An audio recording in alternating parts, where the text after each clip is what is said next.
What up guys, it's your brother Joe here and welcome to my all new My Team career mode. So I decided to bring back an old team and I have gone for Arrows. Quite simply because they're a team that I thought were a bit underrated and horribly underfunded. So I thought I'd give them a go. Next up is choosing a sponsor, and this is something you've got to think about for a decent signing bonus, weekly income and goal bonuses, and you want to set yourself goals that are, you feel are achievable.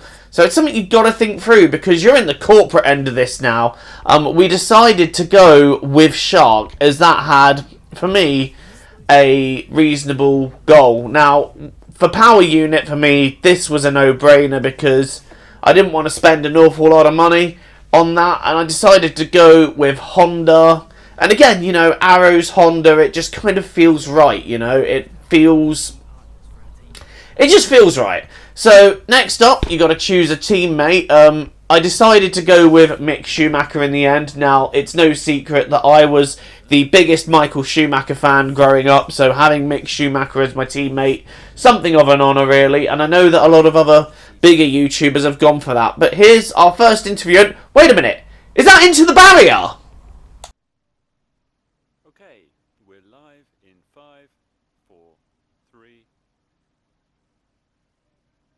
Hello folks and welcome to the HQ of Formula One's newest team. We've been invited backstage to gain an exclusive insight into what could be one of the most exciting entries in the sport for many years. Now, we've seen a number of new teams enter the sport over the last decade, amongst their number Manor, Caterham, HRT and of course Haas. And while some have proved to be successful, others have morphed into different teams and some have disappeared completely. What marks this team out though as being something different is that its owner is also its driver. Now, there's a rich history of that in Formula One too. Sir Jack Brabham, John Surtees, Graham Hill and Bruce McLaren all drove their own cars in the sport, but it has become increasingly rare in recent years. What's very special about this team though is that while the team itself is new to Formula One, so too is its driver and owner. Whatever happens this season, you've already made the history books. Tell me, do you feel up to the mammoth task of both managing and driving for a Formula One team?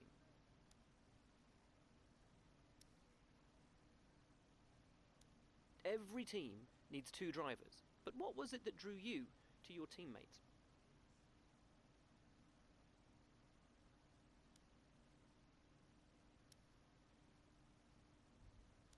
No one aims to finish bottom of the table. Who's the team you're aiming to beat?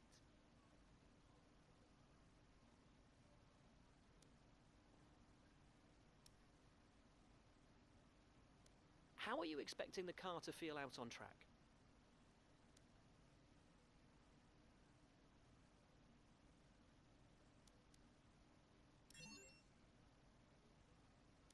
The other teams now have years of experience, both on and off the track. How are you planning to catch up to them?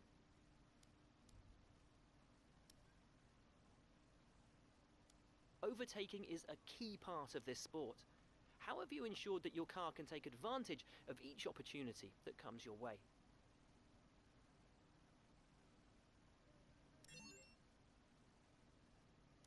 And finally, which of your new departments are you most proud of?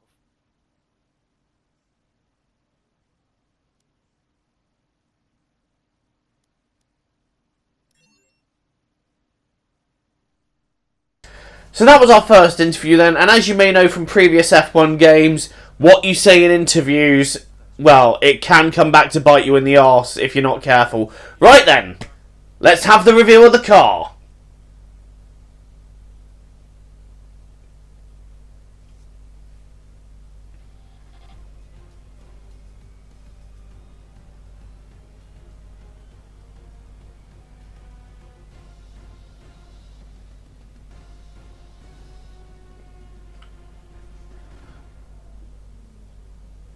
So it kind of looks like the old 2002 Arrows-ish, but it's kind of how I'd interpret it if they were still in the sport. Right, straight into qualifying then, and I had a big moment coming out of the first corner. That was terrifying, but we also, near the end of the lap, had another big spin, and it just, well, I'm not happy with that one. We just hit the curb and the car just went round. Like, you've got to be careful on this game with some of the curbs.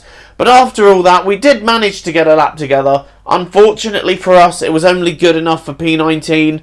But we did beat our teammate and we did beat 2 Williams. So that's quite encouraging there for our pace.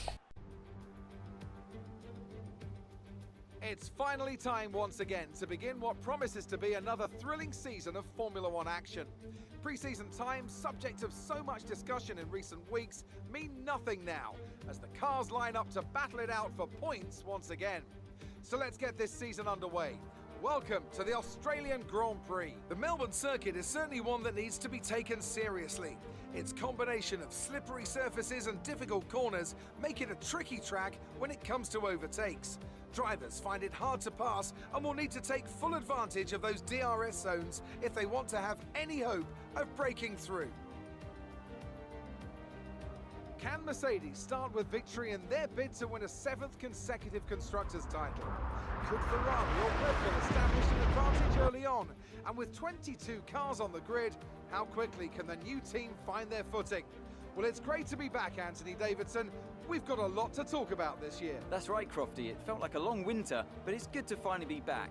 I have to think the usual suspects will battle it out at the front, but there are always going to be some teething problems early on in the season, so whoever can keep on top of their issues will have the advantage today. As I mentioned earlier, we're up to 11 teams this season, with a new entry run by, well, of all things, an owner-driver. That's something we haven't seen in this sport since Hector Raback over 4 decades ago. So how are they looking so far? Ever since their participation was announced, there were questions being asked about whether an outfit like this could survive, and certainly it's proving to be a trial by fire so far. Let's hope they can continue to draw an investment and find a little more pace as well. It's time to see how our drivers are stacking up after yesterday's exciting qualifying session. Good job yesterday from Valtteri Bottas. The Finn starts from pole position, and it's Lewis Hamilton alongside. Moving on to the rest of the grid, we have Vettel, Verstappen, Alexander Albon, and Leclerc, Sainz, Ricciardo, Perez, and Lando Norris, Ocon, Stroll, Daniel Kvyat, and Raikkonen, Magnussen, Giovinazzi, Pierre Gasly, and Roman Grosjean, Oldtimer, Schumacher, Russell, and Nicholas Latifi. Now, it's almost time for lights out, so let's go down to the track.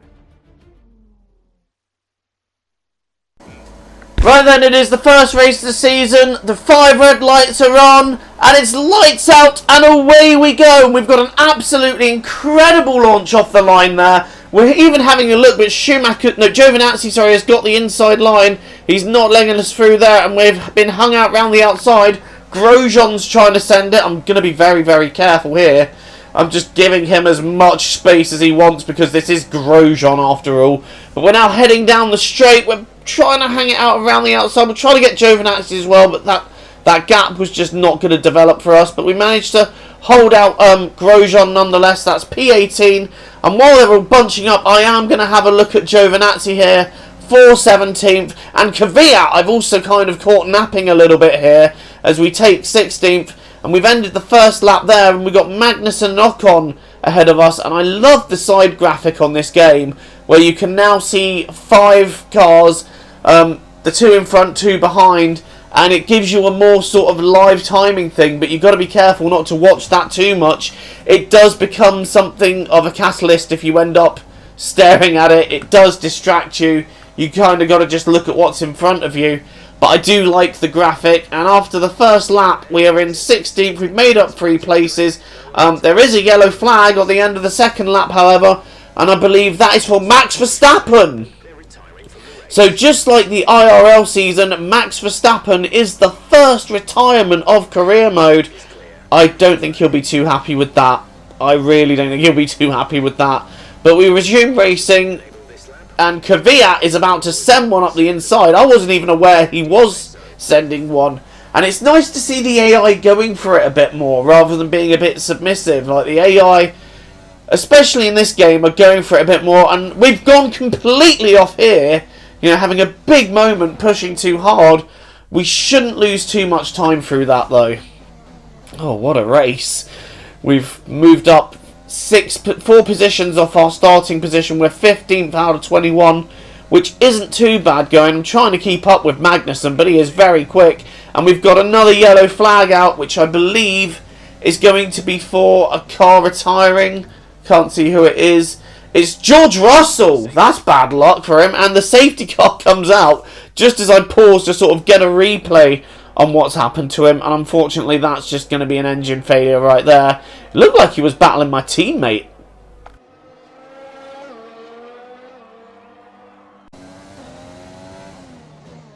So now we're left with a bit of an impossible decision because strategy-wise, we're a little bit in no man's land here.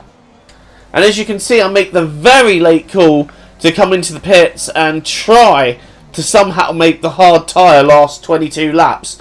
That's a bit of a big ask. The AI are all in the pits as well, and they're actually stacking there as well. So that's another noticeable thing in this game, is that they do respond to the safety car coming out. So we're going to have to be a little bit smarter with our safety car decisions. We've actually jumped a couple of cars even, doing that. We're up to 14th, but I believe a couple of others who haven't pitted may have jumped us. But we're now getting ready to restart. Will the hard tyres last? That's something of a matter that we will look into a bit later on. But for now, it's time to resume racing. Gasly is just ahead of us. Ocon ahead of him. We've got Lando Norris behind us. And after his overtaking antics in the Austrian Grand Prix IRL, you know, I don't want to be anywhere near him because he's made it clear he's willing to get aggressive. But we're now trying to hang on to the back of Gasly and see if we can make up any more positions in this Grand Prix. This car, I've got to say, is feeling pretty competitive. Like, it's pretty ahead of where I thought it would be. So, pretty confident there. Right, we set the last minute one up the inside of Gasly for 13th place. That's a pretty clean move by my standards, to be honest.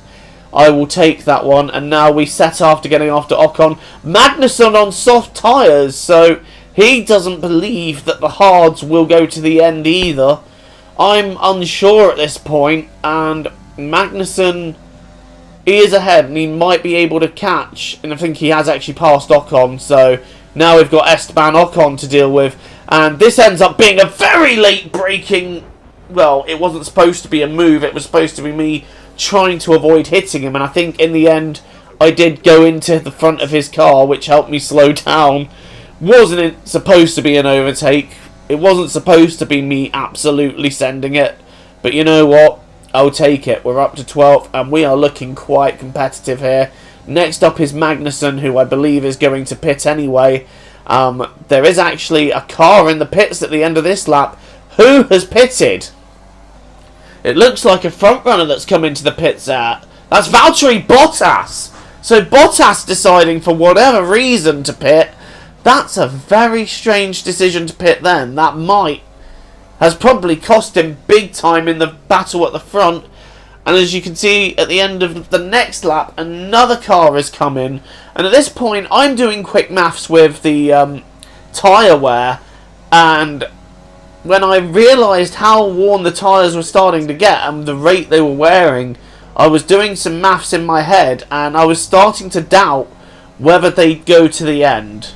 And you know, it would be a great risk reward if it paid off, but the last thing you want is a puncture. Kvyat pitted, I believe, on that lap while I was talking about that, and you see again, I'm kind of looking at the tyre wear, and I'm starting to realise the truth that this probably won't work. These tyres probably won't go to the end, as we have a big moment coming out of that corner. That won't help us at all. Magnussen's dived into the pit, so we are up to P9, and like I said, the risk reward if we paid it off could be 2 World Championship points. But if the tyres fall off in a big way towards the end, A, not only are we a potential sitting duck, but B, we run the risk of a puncture. And I'm pushing quite hard here at this point. I'm just about hanging on to that battle despite that moment there, despite kissing the barrier, but that doesn't really do any damage to me. But you can see we are just about hanging on to the guys in front. But after doing more maths at this point, I came to the realisation that the risk of a puncture would be too high. So unfortunately, the decision at this point was taken to make another pit stop, which for me was a little bit gutting, but is what it is.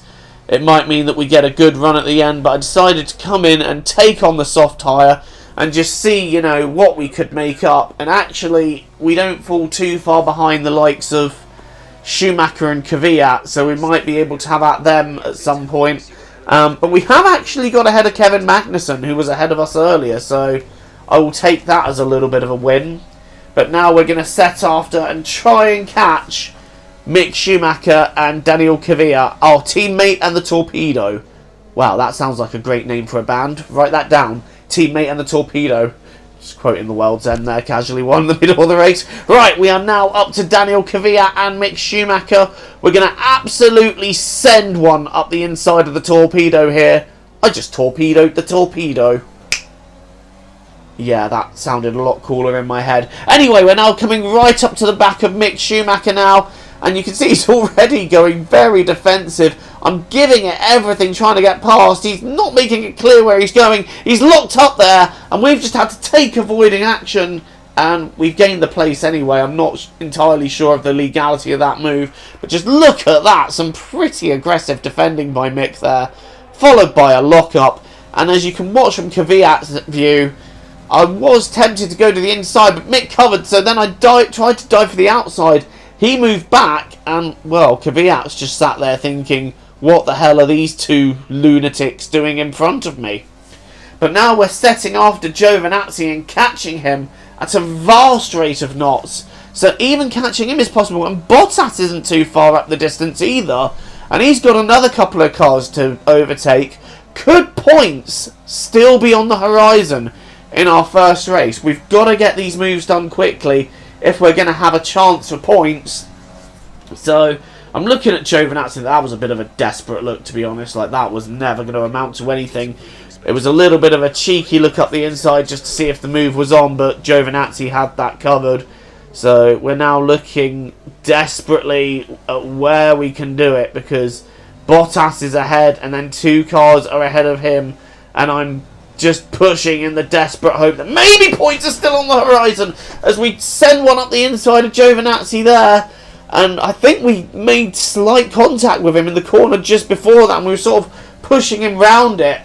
And he got it a little bit wrong, and that was nearly both our races over them. Right, we are now up to Sergio Perez in 12th. Ocon and Bottas are battling, and I think Bottas has got through, so that's going to make getting a point quite hard now, because that Mercedes, as we all know, is OP as, well, it's OP as a fidget spinner. Because I can't say the word I really want to say, because this is a family show. But we've sent one up the inside of Perez for 12th, and now we're going to have a look at Esteban Ocon. I want to get this done as quickly as possible to see if we've got anything that we can fight Valtteri Bottas with. We're now coming right into the rear of Esteban Ocon. That's a disgusting thought. We're now right up the rear of Esteban Ocon, and we're going to try and send one up the inside, but we've missed our braking spot, and we've gone completely off into the gravel there. And that has put pay to any points that we could have got. Again, it was just me very late on the brakes, like it was last time round with Ocon, only this time it didn't work so well. And Ocon will be sat there thinking, ha! Didn't work for you that time, did it? But we're going to still try and overtake Giovinazzi, driving with rage now as I send it up the inside for the third time this race of Giovinazzi round there. You think he would have wised up to me doing that by now, because that's the third time I've overtaken him in that corner. But we're now going to bring it home for what is a respectable P13 in our debut. It could have been more had I run the hard tyres, but it also could have been a case of the tyres falling off and me being a sitting duck or a puncture. So, you know, I just played it safe. We could have been 11th, but mistakes were made. But I enjoyed this first race of my team career mode, and P13 was the end result. I'll take that.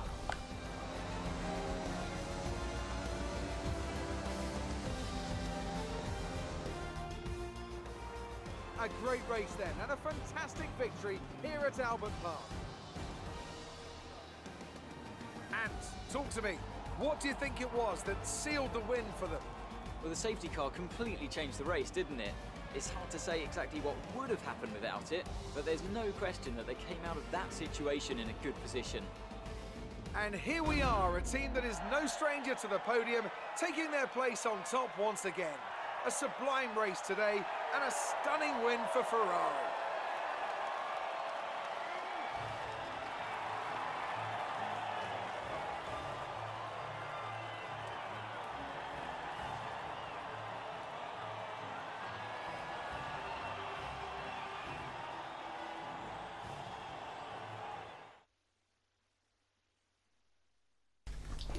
So the race was won by Sebastian Vettel in the end, with Hamilton and Albon second and third. Oh, don't want those two too close together.